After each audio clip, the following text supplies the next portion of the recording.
Everyone wants a bigger deadlift, whether you admit it or not.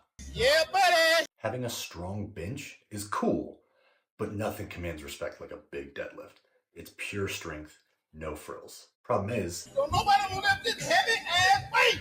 for most lifters, somewhere within their posterior chain, there's a broken link, and that ends here. In this video, I'm going to share with you my top 3 accessory movements to build strength and blow up your deadlift. Super quick criteria before we get into it. Number 1, the accessory movement has to have great carryover to the deadlift. Number 2, it should be an exercise that we can easily overload or have some sort of progression.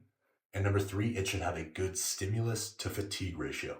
So we should get a ton out of the target muscle without a lot of systemic fatigue. All right, so we're going to start off with the stiff-legged deadlift, i.e. the Romanian deadlift. I know, who could have guessed we would start here?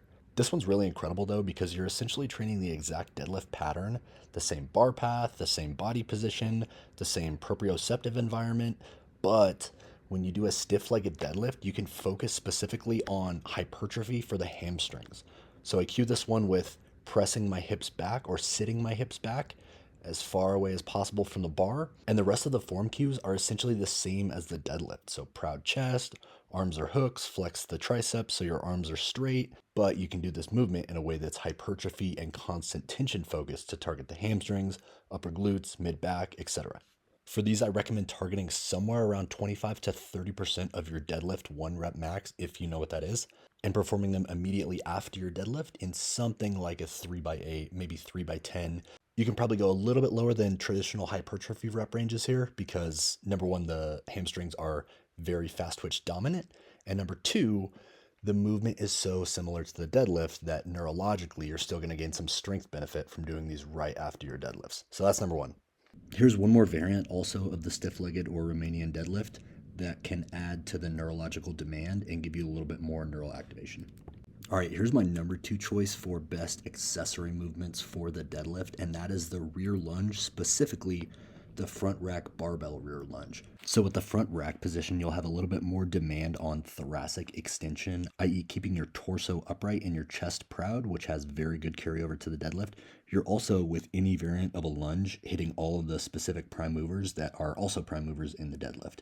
So your hamstrings, your glutes, and your quads. This movement also has essentially infinite potential to be overloaded. You can start with just bodyweight lunges, or you can load in one of many positions. So you can do a front rack, back rack like a high or low bar squat, same form cues, same bracing cues that you're going to use there, or you can even do this with a dumbbell. In a dumbbell variant, you could hold the dumbbell on your shoulder as I'm showing here, or you could even hold the dumbbell overhead. Obviously that'll increase neurological demand, balance requirements, but I think overall the lunge is a awesome option that'll truly add some tonnage to your deadlift.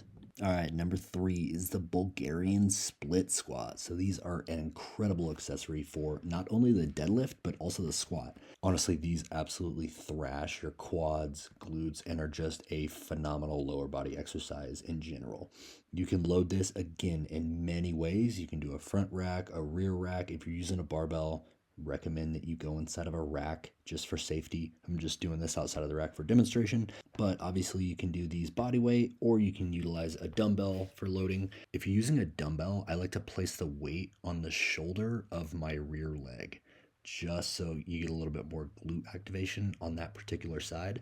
But again, these can be done in so many ways. I actually do these dynamically, i.e. plyometrically, with a jump from the front leg as part of my leg warm-up almost every leg day. Overall, they're awesome as an accessory for both the deadlift and the squat. They have great carryover to both and are honestly just a great lower body exercise.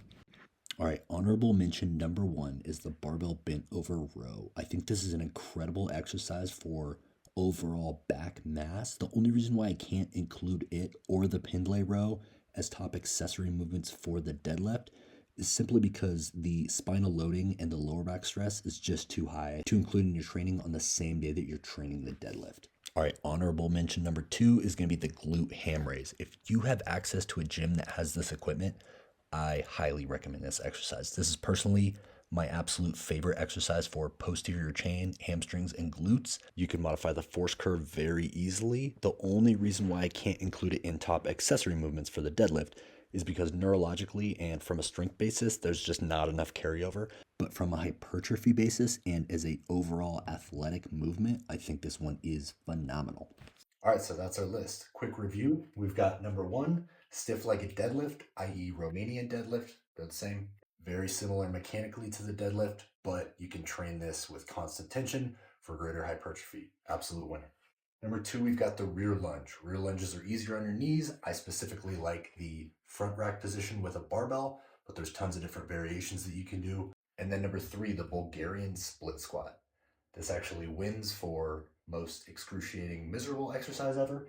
But in terms of carryover for the deadlift, it's number 3. I would actually maybe have it in the top 3 for the squat as well, though. So it's tough. It's a great exercise if you like to suffer.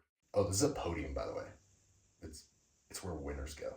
And for the honorable mentions, we've got the barbell bent over row and the glute ham raise. Both awesome exercises, just not in the top 3 in terms of carryover specifically to the deadlift.